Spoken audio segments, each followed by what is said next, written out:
Welcome to the PFF Fantasy Football Podcast. As you probably noticed by now, I am not Jeff Ratcliffe. My name is Ian Hartitz, and I'll be hosting this pod moving forward. Could not be more excited for the opportunity to do so.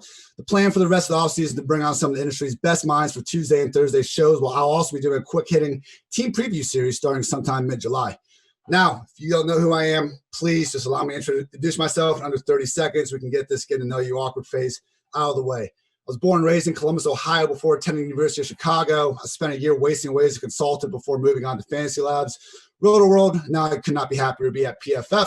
Continuously heartbroken that freaking Hugh Jackson and Bill O'Brien have created this narrative that Duke Johnson, to use all-time leading rusher, isn't a three-down back, despite the guy never missing a game, regularly functioning as one of the league's most efficient RBs.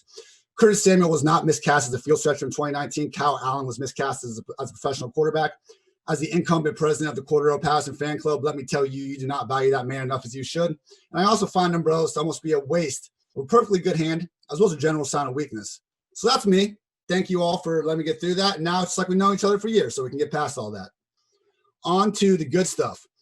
Today, I want to talk about quarterbacks with arguably the single brightest mind in the industry. Fantasy football industry's longtime GOAT, co-founder of Establish the Run, overall beast of a person, and I mean that in the kindest way possible. Evan Silva. What is going on, Evan?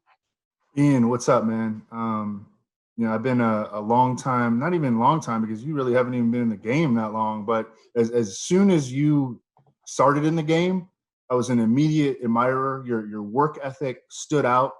I think you're maybe the hardest working man in fantasy football right now. I mean, and that's something that I really admire because you kind of reminded me of myself when I was, like maybe around your age. I mean, I spent like 10 years I would wake up, get some coffee, maybe make some eggs and bacon, and I would work until I went to sleep. And I feel like and I did that for 10 years. And I feel like that's what you do. And, your Twitter game is incredible. Your defense is impregnable.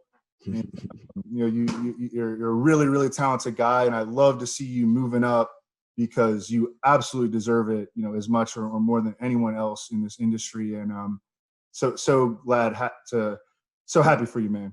Truly am.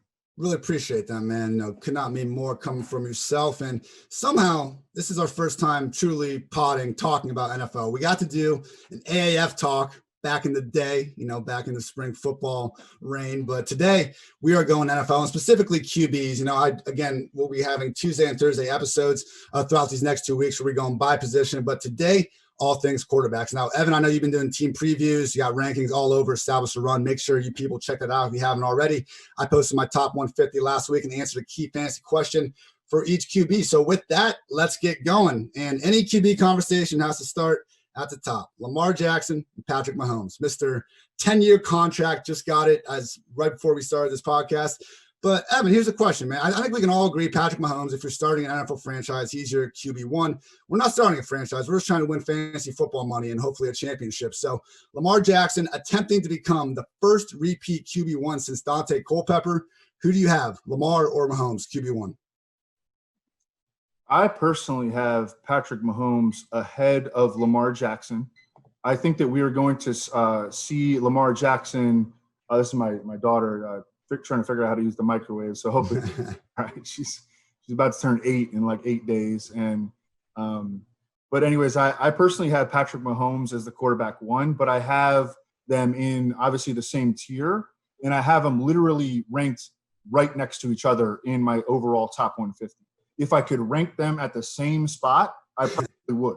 I would have them at, I don't know. I think they're both worthy of third-round picks, and I actually recently did take Patrick Mahomes at 3.09 in a recent draft, and felt great about the draft. And but I have Patrick Mahomes ahead of Lamar Jackson. I think Lamar Jackson is going to take a significant step back in terms of his passing touchdown rate, which was just otherworldly. We had Bill Barnwell on our show the other day, and he noted the stat that Lamar Jackson, or that only 3 quarterbacks in NFL history have had an above 9% TD rate, and none of them sustained it. And so Lamar Jackson is, I still think he's a really, really strong pick. But for me, I'm going with Patrick Mahomes. I love the continuity in the offense in Kansas City. I love the fact that, they bolstered the pass catching dynamism of their backfield with CEH. I think that Travis Kelce is going to definitely score more than 5 touchdowns. And Tyreek Hill is likelier to stay healthy than in a season where he missed 3 or 4 games. And Patrick Mahomes is likelier to stay healthy than he did last year. So I had Patrick Mahomes literally 1 spot ahead of Lamar Jackson in the overall 150. Yeah, and real quick, referencing that touchdown rate stat from Barmore, I looked at 8 QBs posted a touchdown rate of at least 8% since 2000. Only Aaron Rodgers managed to surpass even 6.5% the following year. It's just hard to stay that good in back-to-back seasons. And the sneaky thing with Mahomes, man, we kind of saw this in the playoffs, and the rushing upside when he's healthy, it's a lot. It's seriously with these tier 2 guys. I mean, even going back, Texas Tech, this guy scored 22 rushing touchdowns in his last 25 collegiate games. I mean, that run he had against the Titans last year is one of the more athletic things we saw from a non-Lamar Jackson quarterback. To me, though, I got to go with Lamar QB1 just because I think his rushing production, I mean, we know it's insane. I mean, 61 rushing yards per game, better than anyone, but it's not even 61. It actually should be 81 because he's had those first 10 games as a rookie where, they were using him as a wildcat. So it's actually kind of skewing his rushing yards per game. So truly the only players with more rushing yards than Lamar over these last 2 years, if we use that 81, Zeke, Josh Jacobs, Derrick Henry, and Chris Carson. It's absolutely wild, but maybe Mahomes can get, also provide 30, 40 rushing yards per game with a healthy season. Yeah. Lamar, just the fact that the Ravens were like 32nd in pass attempts and first in rushing attempts, and he led the NFL in passing touchdowns is, I mean, that's impossible to repeat. I'm willing to say that that's impossible to repeat. Especially after not having gotten AB Diggs, any, extra guy. And, I don't know. It's just going to be a matter of how hard he is hit by regression. Patrick Mahomes was hit pretty hard by regression, going from his 50 touchdown pass year to his TD rate went from like 8.6 to, I don't know, something in the middle fives, which is still awesome TD rate. But that is a massive crash. I mean, that's a 3% loss in TD rate. And I get concerned about Lamar Jackson going from a guy who threw 36 touchdown passes to maybe throwing like 22, and it would really take a big. That would take a big bite out of his fantasy production at the end of the day.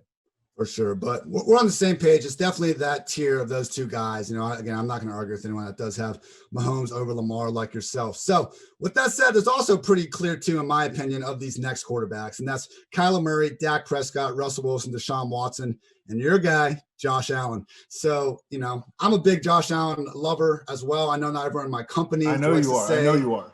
I know not everyone in my company likes to say good things about him, but look, everyone, there's a difference between being a great quarterback and being just an entertaining quarterback. And, we got to watch 16 games a week. We need more people like Josh Allen in the world. Anyway, each of these 5 guys boasts plenty of dual threat goodness. Evan, who are your favorites, enemies from the group? Why should we all love Josh Allen? I mean, here's the thing. Everyone that you just named in this second tier is in my second tier. So we really aren't disagreeing. I mean, I could wake up one day and be like, yo, I want to put Dak at the top of the tier. I could wake up one day and be like, I want to put Russ at the top of the tier. Maybe they'll hey, what if they sign AB, Yeah. I wake up some days and I'm like, Josh Allen, he's about to win MVP. He's not at the top of the tier. Deshaun Watson, what are we doing? Why is he not at the top of the tier? So it's just a great, great tier. And I really think you can mix and match them any way that you like. And it's sort of like, going to Baskin Robbins, man. You got your pick of the litter, and they're all ballers. And I mean, Josh Allen, I think that people overrate the real life inadequacies of Josh Allen as it pertains to his ability to just crush in fantasy. We saw he was the number 1 overall fantasy quarterback down the stretch of 2018 over the final 6 games. Last year, he was less of like a high ceiling guy, more of like a high floor guy. So, hey, if all that comes together and we see the ceiling, that's how Lamar was actually. In 2018, he was a floor guy and not a ceiling guy. And then we saw him just absolutely crush as a ceiling guy in 2019. And I mean, I think that Lamar is a little better than Josh Allen. But, man, the supporting cast in Buffalo is really, really strong now. And you're telling me number 1 receiver, Stephon Diggs, number 2 receiver, John Brown, number 3 receiver, Cole Beasley, Dawson Knox, I think, has a chance to take a nice little leap in his second season. They're another team that maintains a lot of continuity at head coach, at offensive coordinator. I think that Brian Daboll might be a little bit underrated. They're going to hit the ground running. They have a really, really nice schedule, especially I think their bye is in week 11, I want to say. And their schedule from weeks 1 to 10 is like shootout game or they're going to crush. Shootout game or they're going to crush. And so that's really why I'm high on Josh Allen as a fantasy quarterback. He is the only quarterback in the league, maybe with respect to Taysom Hill, that is a true vulture. I think we overuse that term generally. But look, the guy is 8th since entering the league with 17 rushing touchdowns. I mean, it was so bad last year. Josh Allen and Frank Gore combined for 29 rush attempts inside the 10-yard line. Devin Singletary had 3. I mean, it's truly one of these situations where they get inside the 10-yard line. This guy just has a nose for the end zone like we're never going to see. And look, Josh Allen as a rookie was 10 times worse than the guy we saw last year. And guess what? He got better because they threw a bunch of resources at the offensive line. They added Cole Beasley. They added John Brown. Now they added Stephon Diggs, who was PFF's single best wide receiver last year on deep balls. And Josh Allen, while he loves to throw the deep ball, he's not very successful doing so yet. So Stephon Diggs, he was brought there to help that part of his game. If he does what he was brought there to do, I'm with you. This could be a great year for Josh Allen. The one other guy I want to talk about here is Russ Wilson. And, it's unbelievable how good this guy is. Truly, like, other than Mahomes, I think it's hard to find another guy that can just have this high-end efficiency while just making it look so easy and making these crazy plays on the field. But we've never seen an offense just handcuff their own quarterback like this. We know he doesn't pass the ball, but like Evan, I was even looking. Russ had 7 yards on designed rushes last year. He averaged over 150 the previous 8 years. I mean, they're not using him to any extent of his strengths. Even if they add Antonio Brown, like, how can we be convinced that Seattle's finally going to start airing it out and let Russ cook? Oh, we can't. It's the hope approach, which the hope approach sometimes works out, but usually doesn't. And that's the approach this year when targeting Russell Wilson. I mean, he's been so consistent though in terms of being a top 9 fantasy quarterback since he entered the league. And his floor is so high, and he's definitely going to have these blow-up games, randomly. And if they sign Antonio Brown, like, come on now. Wheels might come off, and I don't think their defense they have no pass rush. I mean, talk about, like, they might start L.J. Collier as a starting defensive end. They're going to really, really struggle to rush the passer, and I think they're going to give up a good number of points, and I think that Russell's going to have to rally back. That's exactly what happened. I had him on – I had 2 FFPC main event teams, $1,850 buy-in last year. We had Russ on both of the squads. Unfortunately, he, sort of petered out at the end. But, man, we were crushing there for about 10 or 11 weeks, got into playoffs in both leagues, and he was very much a driving force behind that. I think that DK Metcalf, I mean, the ceiling on this dude is outrageous. I'm not even convinced that we've seen the best of Tyler Lockett yet. He is his on-field rapport with Russell Wilson is comparable to like Julio Jones and Matt Ryan and Devontae Adams and Aaron Rodgers. I mean, I think that's a top 3 battery duo. And I think that Greg Olsen was like a solid pickup for them. And then again, all bets are off if they get Antonio Brown. Like Russ could be the QB1. And God forbid Will Dissly can stay healthy, for more than a couple of weeks this time around. So, yeah, if you're going to, as you said, just have a hope pick, it might as well be a future Hall of Famer like Russ. So, yeah, he definitely at a minimum should not be outside your top 7 quarterbacks. So, moving on a little bit, I know some people are drinking this TB12 Kool-Aid. We got a potential continuance of just dominance from Drew Brees, adding Manny Sanders to that offense is great. Hell, maybe even Aaron Rodgers has this, pissed off bounce back season narrative. I don't know, man. When I look at that QB8 spot, that first quarterback after these top 7, I want Carson Wentz. Am I crazy? Are you with me? No. I think that a couple of things have happened I began the offseason really, really high on Wentz. He was going to be one of my most targeted quarterbacks. I started drafting, and I think I took him in like my first 3 drafts or something like that. I've come down a little bit based on Brandon Brooks, based on not great reports on Alshon. I think they're going to have to rely heavily on Jalen Reagor, who, by the way, I think is a great pick in the late rounds. So my confidence has gone down a little bit, but he's still a guy that I think has massive upside. We saw him play at MVP level in 2017. He wasn't himself in 2018. In 2019, he showed the ability to, I think, put an offense on his back. I like the Eagles' approach that they, instead of going really hard after one receiver and overpaying him, they took a bunch of shots on dude. Like, I like John Hightower out of Boise State. I really like that draft pick. I like the Jalen Reagor pick, I think, more than most. They had the solid foundation of the 2 tight ends. Deshaun Jackson, I mean, look, if we can give me 13 games of Deshaun Jackson, and we're cooking with some gas, right? So I do like Carson Wentz, and he's someone that I'm actively looking to draft. I don't think I'm like super high above ADP on him, but I think I'm a little bit high, and he's someone that I'm very willing to. I like him better in redraft season long than I do in best ball because of his injury history a little bit. But I also think that his injury history is a little bit overrated. I hate back injuries, but he has played 16 games in 2 of his 4 seasons. So I'm on board with Carson Wentz.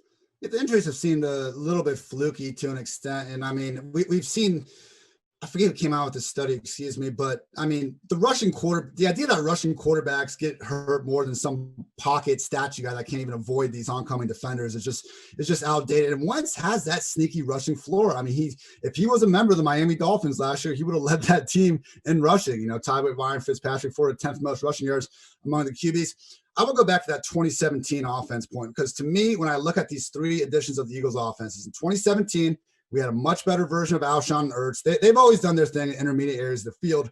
But the key difference, I think, we had Torrey Smith and a good version of rookie year Mac Hollins. At the very least, defenses had to kind of pay them some mind over the top. What happened in 2018? They tried to replace Smith with Mike Wallace. He gets hurt before the season starts, as does Mac Hollins. No field stretchers. 2019, they go on and get Djax. Week 1, oh my God, that was amazing. Nothing the rest of the year. And, he was throwing the freaking Joshua Perkins, Greg Ward, Nelson Aguilar in crunch time. Just nobody. To your point, Greg Ward wasn't even that good in the AAF, bro. Hey. We're not taking those shots right now. But to your point, John Hightower, Quez Watkins, another speedy rookie. They low-key went out and got Marquise Goodwin, which I really like, just to be another field stretcher. So to me, we knew they had the tight ends, Miles Sanders. I mean, they have plenty of guys that can do things in the short, shallow, intermediate areas of the field. Now they actually have some sort of depth. I'm not even saying Goodwin or Djax are going to go crazy this year, but at a minimum, there's some of these safeties need to pay attention to over the top. So I'm with you. I like Carson Wentz a little bit more because I think that upside in this offense is, really high. Obviously, the Brandon Brooks injury does not help. But okay, so we just talked about a bunch of veteran gunslingers, just kind of that I would avoid in preference of Carson Wentz. One guy that I'm a lot higher on, I think, than most compared to some of these other veterans, Matthew Stafford. We saw last year, okay, first of all, quarterback, 30-some years old, coming off back injury, not great. We'll get that out of the way. The positives, dude just set all kinds of career highs in his first season with Darrell Bevell. It's amazing what Stafford can do when this entire offensive strategy isn't just dunk downs to Theo Riddick and Golden Tate. What are your thoughts on Stafford getting back in 2020, playing like he did the first half of 2019? Same as yours. I mean, yeah. Jim Bob Cooter. Remember when Jim Bob Cooter had some like head coaching staff buzz? Because he centered his offense around Theo Riddick. He has like one of the strongest arm passers in the league, and he centers his offense around Theo Riddick and Golden Tate. I mean, come on, man. And Darrell Bevell just gets it. And he was a guy that, he has a run-heavy history, but he also understands like the strengths and weaknesses of the players that he has. And in Seattle, he had freaking beast mode. So, and he had a rookie quarterback, and now in Detroit, he has one of the strongest arm quarterbacks in the league. He has, a big, type A alpha in Galladay. He has one of the best number 2 receivers in the league, one of the most consistent in Marvin Jones. He's got a useful slot receiver when healthy, and Danny Amendola. Now, Amendola did stay relatively healthy this past year. I think they're still trying to figure out how to use TJ Hawkinson, which is fine. That happens for rookie tight ends. But, I'm right there with you with Matthew Stafford. He's my favorite, tier 3 or tier 4 quarterback to draft. There's a big sort of drop-off after – I wouldn't say drop-off, but there's a huge tier behind that Russ, Deshaun Watson, Josh Allen tier, and he's in it. But I think he's at the top of that tier. And, you worry about the back injury. Again, he's sort of like Wentz in that I prefer him actually in season-long redraft. The narrative is always like, oh, great in the best ball, right? But I actually would prefer to draft those guys in season-long redraft than best ball, because you can just drop them in those formats if they get hurt. But you're running dead if those guys get hurt in your best ball league. Yeah, I think sometimes we just need to be careful. If the only thing you can really say bad against a player is, oh, he's going to get hurt. Like, a lot of times that is already being caked into their ADP. That's why they're that cheap in the first place. And with a guy like Stafford, just look at the upside if they don't get hurt. And last year, only Lamar Jackson, Deshaun Watson, Dak Prescott averaged more fantasy points per game than Stafford. Might not have, the rushing floor of these other guys, but again, that's why he's going later. We know the ceiling's there. I'm with you. And Evan, we're focusing on quarterbacks. I don't hate the Lions in what is a way more wide open NFC North than usual. So, okay, now we're officially. I'm betting them to win the division, actually. Okay. Yeah, I've seen them at plus 800, plus 900 to win the division, and I'm taking that every single time. Absolutely, man. All right, we're now officially in late-ish round territory. Again, we've flown by some of these dudes, but now we got guys like Matt Ryan, Jared Goff, Ben Roethlisberger. We know the ceilings are there. We've seen it past years, but I want Joe Burrow. I want Joe Burrow QB1. I want Joe Burrow in every fantasy league I'm in this year because, I've done a lot of research on these past rookie QB1s from 2010. We have 6 of them. Cam, Andrew Luck, RG3, Dak, Russ, and last season, Kyler. The 2 things they have in common, week 1 starters and a decent rushing floor, at least 25 rushing yards per game. Joe Burrow, he's going to be a week 1 starter, and low-key average 27 rushing yards per game at LSU. Now, Evan, before I send this to you, be nice to my guy Auden Tate, but tell me what you think about Joe Burrow in 2020. Auden Tate needs to pull it in David Njoku and request a trade. Yes, agreed. Imagine the 5th receiver on the Bengals requesting a trade. That would be remarkable. But I don't have super hot takes on Joe Burrow, and I have not drafted him yet. I loved watching him play at LSU. What a baller, dude. I think the Tony Romo comparison is very, very apt. He's so aggressive, keeping his eyes downfield. He's got that, not necessarily like Lamar Jackson or Josh Allen level of rushing ability, but it's not that far off. It's less far off than you think. And he's just he looked like a smart football player to me. And I think he loved to play in the up-tempo sort of atmosphere. And I think that Zach Taylor is very willing to run that. So I don't know. He's sort of he's in this big QB2 / quarterbacks that have QB1 upside, sort of lower end quarterback 1 upside. And he's sort of in this big mishmash of those sort of guys. And you can make arguments for them and make arguments against them a lot. And the argument against Joe Burrow is just that he's a rookie quarterback coming in, fresh off a pandemic, he didn't go to rookie minicamp. There was no June. There was no June mandatory camp. There were no OTAs. He's going to come in he's got nothing. He has no practice time with his dudes. And that's scary for me. But, we're not really looking at Joe Burrow for his floor. We're looking at him for his upside. Another thing that scares me, though, is his schedule. the schedule is bad. I mean, just begin with the division. The Browns are probably the weakest defensive foe, and they have a lot of talent on defense. And the Steelers are terrifying, and the Ravens are no pushover at all. I mean, they get it, like that they're willing to concede rushing yards to be great against the pass, and I mean they just get it. So those are the things that hold me back against taking a really strong stand against or for Joe Burrow. But man, I love him as a player, and I think I'm going to bet on him being sort of underwhelming in year one and then smashing in year two. I guess for me, it's just like everything you just said about him in college. I mean, we just saw maybe the single best season from a college quarterback ever. And conveniently, we can get him kind of QB 18, QB 20 range in a lot of these drafts. AJ Green, we'll see what he's got. Tyler Boyd, John Ross, Auden Tate, T. Higgins, Mixon. There are worse groups of weapons on these, terrible teams in the league. And, yes, I hear you. Schedule not great. And they should be playing catch up a lot. Hopefully for fantasy purposes, that'll mean more passes. Bengals were one of just 9 teams last year to throw at least 600 times. We'll see if that continues with a rookie. Certainly some issues there. Now, I think I might have your favorite late round quarterback nailed here. You and Mr.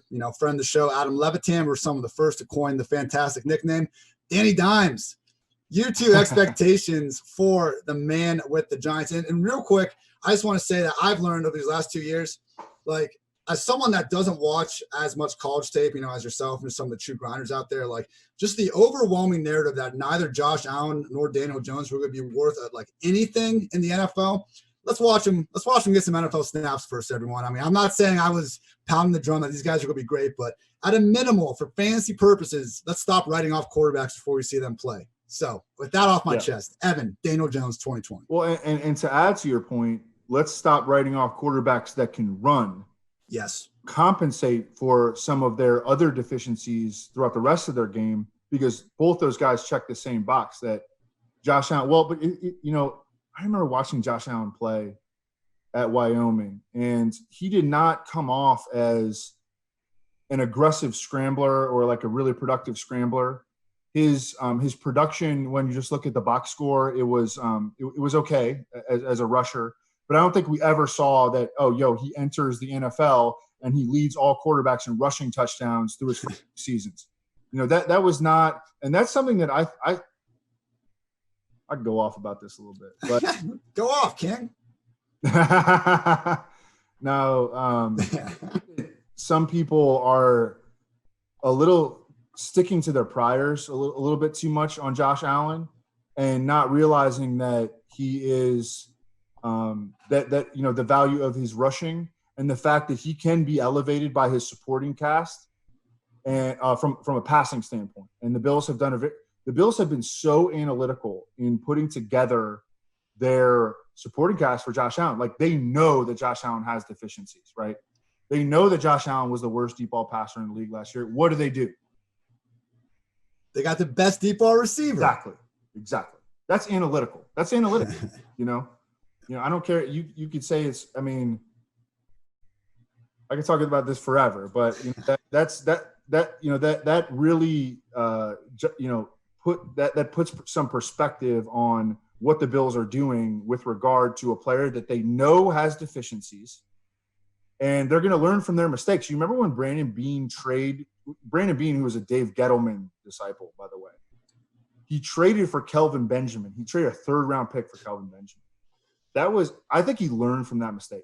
He was like, well, the whole philosophy in Carolina, and Brandon Beane was the assistant GM under Dave Gettleman in Carolina. The whole philosophy there was we want big receivers to make it so that Cam's accuracy issues, he would throw high a lot. Hey, if he's going to throw high, our big dudes are going to go get it, So we drafted Devin Funchess in the 2nd round. We had Greg Olsen. We drafted Kelvin Benjamin in the 1st round, And so we're trying to, and that made some sense theoretically, but I think that it was a mistake. And we saw that when the Panthers went to the Super Bowl after Kelvin Benjamin went out, and Ted Ginn, he was the dog chasing the frisbee. You know?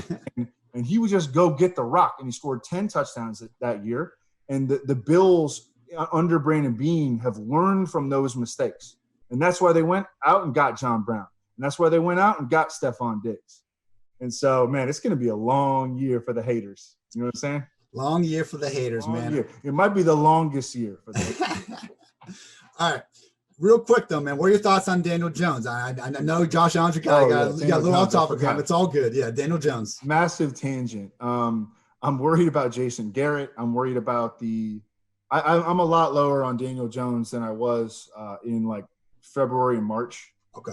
You know, the offensive coordinator, the lack of continuity, you know, the word or the reports that the Giants are going to want to run a very Dallas Cowboys 2014 style of offense. I wish they had been a little bit more progressive with their play calling hire. Yeah, that's not good. I mean, we saw the ceiling last year. Only Lamar had more games with at least 30 fantasy points than Danny Dimes. Now, it was 7 versus 3. It's not like they were right next to each other, but we did see the ceiling. Loaded offense, you know, bad defense. Like you said, man, we have quarterbacks all throughout this kind of tier where we can talk ourselves into if we want. You know, obviously, changing play caller is certainly something to be concerned with. Okay, now, everything we've been talking about is whatever, because this is the real question we need to get through. Cam freaking Newton. He's back. I love Cam. You love Cam. Anyone that loves football should love Cam. I've never seen a quarterback just take over games physically the way he's done over the past decade. And he just, you know, like most running quarterbacks, they just get unfairly, dinged when we talk about, you know, what they can do from the pocket as well. Of course, haven't quite seen a healthy version of Cam since, you know, while people make it out to be like the 90s, it's been since the first half of 2018, since Cam has been healthy. Go off, King. Go off. In fantasy, I am buying Cam all the way at this reduced cost. You're giving me people throwing him the QB 20s ADP. He's never been anything but a QB 1 when he's been on the field. So I got him I even felt kind of bad. QB 14. I wanted to get him in that QB 1 range, but there is concern. We saw these reports like yesterday, the day before, like he did pass the physical, like things were going good with the Patriots. So clearly they wouldn't have signed him if they didn't have some sort of semblance of his health. As sad as this is to say, I think he might have the best receiving weapons of his career at this point in New England's extremely underwhelming group of receivers. Evan, how are you approaching Cam Newton this year? Devin Asiasi and who's the other tight end that they drafted? Yeah, they're doing their little 2 tight end trick again. I have to get the other guy. I can't remember the other guy. That's sad. But Edelman, Harry, Sanu. I mean, give me them over Jericho Cotchery. Rock solid possession receiver. Julian Edelman. No one can cover a healthy Julian Edelman. I mean, he gets open so early in the route. And we've seen flashes of N'Keal Harry. I don't know. Well, you know, he'll be like the Devin Funchess with Cam. There we go. You know, at his maximum probably. But yeah, I put Cam at QB 17 right ahead of Aaron Rodgers. Yeah. And who isn't a good fantasy quarterback anymore. And Cam, I think that he's just like a classic sort of boomer bust guy. And so I guess putting him at quarterback 17 is hedging, but I still think it puts me and, you know, my audience in position to get Cam Newton if you want to get Cam Newton. Because everyone's taking Aaron Rodgers ahead of Cam Newton, and we are higher on Cam Newton than Aaron Rodgers, respected to consensus and respected to ADP. I'm a Cam believer. This man, people are saying he's washed up. This man just turned 31 2 months ago, okay? This man was, like playing at a borderline MVP level in 2018 until his arm just fell off because the surgery didn't take. And he came back in weeks 1 and 2 and in training camp in 2019. And, he was throwing rocket ships to Curtis Samuel, and his arm looked great. He had that really unfortunate, just unlucky. He got hurt in the preseason, and with the Liz Frank, and that really inhibited him. And he tried to play through it. What a warrior to go out there and try to play through it. And he just wasn't effective enough. And you understand that Dr. Chow, if you subscribe to profootballdoc.com, it's like Cam Newton was 100% months ago. And the problem that Cam Newton faced was the coronavirus. And Jadeveon Clowney is facing the same thing right now. They began the offseason thinking that they were going to get like $20 million a year. You know, the offers just weren't coming because no team is going to offer you – like Jadeveon Clowney has a scary injury history. Cam Newton actually doesn't have a scary injury history, but recently he's gotten hurt a bunch. So – and teams need to bring these guys into their facilities, and they couldn't because of the coronavirus. They just got screwed by the situation. And so Cam Newton ultimately really lowered his expectations. He's got plenty of bank, right? So he lowers his expectations. He takes this like minimum deal where he can make a max of $8 million, and he's trying to win. Like, and you see the videos of him. Let me ask you this. You see any videos of Leonard Fournette out here crushing it in the weight room? I don't. I did not. I haven't seen one yet. But I've seen them of, these great, bet on bounce back candidates like Cam Newton and James Conner. And I'm fine willing to bet on that. I would never bet on Leonard Fournette. And this is another tangent that we should avoid. But that's a little unprovoked shot, Leonard, but we're going to allow it.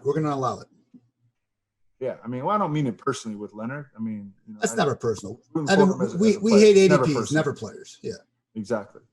But it was just they got screwed by the situation that is occurring in the world right now, and I think that eventually Jadeveon Clowney is going to probably take a deal sort of similar to Cam Newton's, where it's his base is right around the minimum, but he can make a good chunk of money if he turns into production.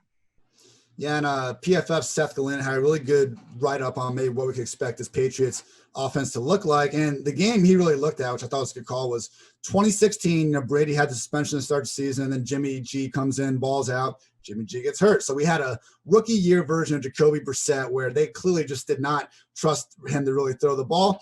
Turned in 8 rush attempts, 46 yards in his score. But just like if you watch some of the highlights from that game, the creative things that McDaniels was doing with Newton in that run game, I mean, he's going to help the whole offense. We even heard Edelman come out and say already, like, it's going to be a lot harder to cover him on third downs than bracketing him with 2 guys when you got to worry about, having that QB spy there for Cam. So, like you said, man, the upside is there. And as I was looking at the ranks, I had him kind of in that QB 18-20 range with a lot of people. And then it's like, really? I wouldn't take Cam over Roethlisberger, over Rodgers, over Goff. I'm moving him up after this discussion. I mean, I had him behind Goff. I'm like, that's embarrassing at this point, and I'm going to move him up. But he showed in 2018 that he could play in the quick game.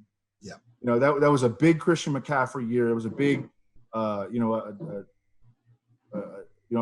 a promising year for DJ Moore and Curtis Samuel, all in the quick game. He had a very, very high complete. I think he completed almost 68% of his passes.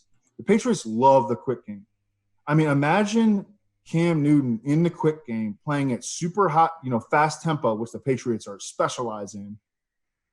Oh, man, I'm moving him up. I'm moving him up after the show. That was the crappy thing about the whole Carolina situation. They finally got McCaffrey, DJ Moore, Curtis Samuel, all these guys that could create after the catch and make his life easy for the first time ever, and just unfortunately couldn't be healthy for it. So we will both be moving them up after the show. All right, quickly run through some of these other guys. This one could be kind of quick. Are we touching any of these QBs and run-first offenses with limited rushing ability? And I'm talking about Kirk Cousins, Jimmy Garoppolo, Ryan Tannehill. I guess Tannehill has a little bit of rushing ability, but just with the volume in Tennessee offense, it's an issue. Any interest in these guys? I like Garoppolo a lot. Primarily for his schedule. Which is just, I mean, it's a cakewalk out the gate. I mean, it is like they're gonna crush. I think their defense is gonna be a little bit worse. Actually, maybe potentially significantly worse. They traded away DeForest Buckner. Their secondary was like living on a prayer last year, and they lost their DB's coach, Joe Woods. He went and became the defensive coordinator in Denver. I think Robert Saleh is like the most overrated coordinator that I've ever seen. Their fourth down, stop percentage was just off the charts last year. That's going to hit back toward regression toward the mean. I still think they're going to be like a top 10 defense, but they're not going to be take over the game sort of defense. And I think that will allow their offense to flourish. And I think that I hate the Deebo Samuel injury, but if it translates to George Kittle getting 33% of those targets that were intended for Deebo Samuel, like let's fucking go. Okay, let's fucking go. And George Kittle, I think he's going to score 12 touchdowns at some point in his career. So far his career high is 5 touchdowns. And I really like Jimmy G. I'm not taking him like in the single digit rounds or anything like this, but he's one of my favorite like 12th round quarterbacks. So I don't like Tannehill this year in fantasy. And who was the other guy? Cousins. Yeah, I mean. Yeah, no. Anyway, Stephon Diggs that's a problem. Yeah, funny point on Kittle. He had a league high 3 touchdowns nullified by penalty last year. No one else had more than 2. Great nugget. And, Jimmy G, 3 games last year with at least 4 passing touchdowns. I mean, Lamar Jackson led the league with 4. It's again, Lamar's passing stats are just wild because no one expects him to kind of have these types of counting numbers he did. And also, I mean, remember, Jimmy G was coming off that torn ACL in 2019. I know players more than that was only his first full season ever under Kyle Shanahan. And it's been there 4 years, hasn't it? And you look at these guys Shanny's got. I mean, he's built an offense of just yak monsters. I mean, every single time who's this Brandon Ayuk guy? Let's figure this out. Ayuk is about to get he's about to gain like 850 receiving and 750 after the catch. He's got maybe the single best mind in the league to scheme those touches. So going to be a fun offense this year for sure. All right. My 2 favorite late round QBs. You know, if you're in 1 QB leagues, you might not be touching these guys, but 2 QBs are guys that just want to wait until, round 12 and on. Teddy Bridgewater and Gardner Minshew. Teddy, his schedule to start the season, absolutely fantastic. It's the Raiders, Buccaneers, Chargers, Cardinals, and Falcons weeks 1 through 5. Consider him, if you got one of these quarterbacks with a rougher start like a Joe Burrow or someone like that. He's got the weapons, the scheme. Now, Gardner Minshew doesn't have the same caliber weapons, probably not the same caliber scheme. He's on a team that appears to openly be wanting to lose, but we saw him play last year. You said Burrow's got a little Romo-esque ability. It's not the craziest thing to point to Minshew as well, and he did finish 5th in the league in rushing yards per game. Those were all on scrambles. I would not expect that to be as, optimal as, Lamar or Kyler Murray, someone that's getting those design rushes. But, Evan, thoughts on Teddy and Gardner and if you're buying their respective late-round QB hype? Definitely. And, right now we're doing the Scott Fish Bowl, and it's super flex, and the quarterbacks get docked for taking sacks. And I think it's a full point per sack taken, right? Are you in there? Yeah. I believe it is full point. Yeah. So that's actually a really big deal. There are some quarterbacks that take like 5 sacks a game. Like Deshaun Watson, and I worry that Minshew could fall into that. I don't think Bridgewater will, though. Bridgewater, I don't want to give away please publish this on, Thursday that we have most of the no, I know for sure, man, for sure. Yeah. Yeah, right. But I think that Bridgewater is not going to take very many sacks. And I think that because I think he's going to get the ball out of his hands quickly. And he is an awesome QB2 in like Scott Fish Bowl, I think. Yeah. But I think that, the defense is going to be – I think it's going to be the worst defense in the league in Carolina, like by a good chunk. And people are like, oh, well, they use all 7 of their draft picks on defense. Yeah, no shit. Like, you're going to start. I hope so, yeah. So we're going to be – they've lost James Bradbury, Luke Kuechly, Mario Addison, Gerald McCoy. They lost their entire defense, and they weren't even like very good last year. So I guess you could argue, oh well, they were bad last year. So running out a bunch of rookies is not going to save their defense. They're going to have the worst defense in the league, I think. You bottom like 3, and the Panthers are going to play up tempo. If you're familiar at all with Joe Brady and what he did at LSU, he's going to play really, really fast. That was one thing that stood out to me about watching the LSU offense. And he's got a background with Sean Payton too. Joe Brady does. And with obviously with Teddy Bridgewater, that was one of the reasons that they went after Teddy Bridgewater. So, yeah, I mean, I like Bridgewater. I like Minshew too. I think we're going to get a lot of rushing yards from Minshew. Minshew was like top 5 or 6 in rushing yards among quarterbacks this past year, and now he's just got free reign. Who is even the Jaguars' backup quarterback right now? Oh man, is Chad Henne still in the league? Maybe.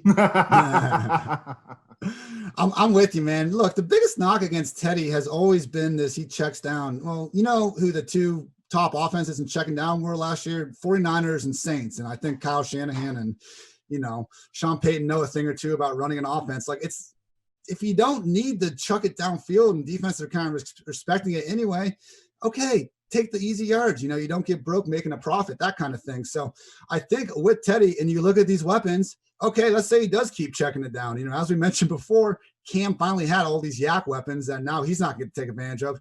Teddy very well could. And I cannot overstate how much better Teddy is in every single facet of the game than Kyle Allen. I mean, last year, even if Teddy isn't throwing downfield like half as often, 57% of his deep balls were catchable. Kyle Allen was league low 30%. So, DJ Moore, even Curtis Samuel stands like myself that I've been hiding a little bit more than usual this past offseason.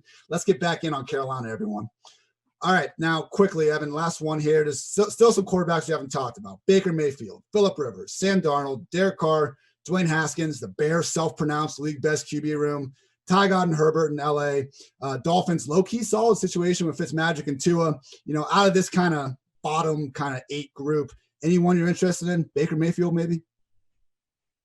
You can have him. Yeah. No, I mean, I think that the name of the game this year for Baker Mayfield is going to be efficiency and not necessarily volume production. I mean, just they have a very clear focus in Cleveland.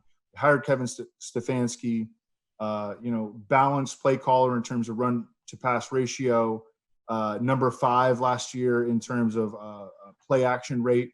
And Baker Mayfield has been so much better using play action than not using play action, because it keeps him from doing that little thing where he like scrambles to the right and just like, throws some errant pass. I mean, and then they can't beat the contain from the more athletic defensive end. Yeah. I mean, it's such a bad habit. I know it's a habit. And I'm like Matt Waldman used to talk about that he would do it at Oklahoma. But when you put him in a play action situation where all he has to do is execute, take the ball from under center, execute a fake, and he's great at executing the fake. And some quarterbacks are not good at executing the fake. He's very good at selling it. And then you give him defined reads. You give him a high-low, right? And that's perfect for Baker Mayfield. You do not want him, I don't even think you want him playing like spread. I mean, I think that you want to keep him sort of confined and just define things for him. And so that he doesn't do that shit where he runs off to the right. It's just it's agonizing to watch him play like that. But I think it's just going to be an efficiency game for him. I think he'll have some big games, but he's again a guy who's in a division where it's like playing the Steelers twice. You're never going to want to use Baker Mayfield against the Steelers from a fantasy standpoint. I think the Cincinnati has some talent on defense. Maybe he'll have some good games against them, but you're not going to really want to use him against Baltimore either, in all likelihood, at least going in. He might have a good game on the back end, but you're not going to want to use him, running into that. So, and he's at the top of that tier. So that's a gross tier. It really is. And yeah, even if the efficiency is there, which it could be, Stefanski got, career best totals and most things out of Cousins last year. I mean, I do like the Browns' decision. They finally just used their top pick, offensive line. Great. They really didn't add a number 3 wide receiver all offseason, which makes me think we're going to see plenty of Hunt and Chubb, as we should. Get your best players on the field. So good things there. I like the idea of the Browns as a somewhat post-hype team, at least maybe being more competitive than they were last year. But even if that Vikings offense was a little more Kubiak-based than Stefanski, I still think we could probably see them lean on the run. And, we've heard kind of the Kyler Murray comparisons with Baker Mayfield, can he take that year 2 leap where he's going to bust?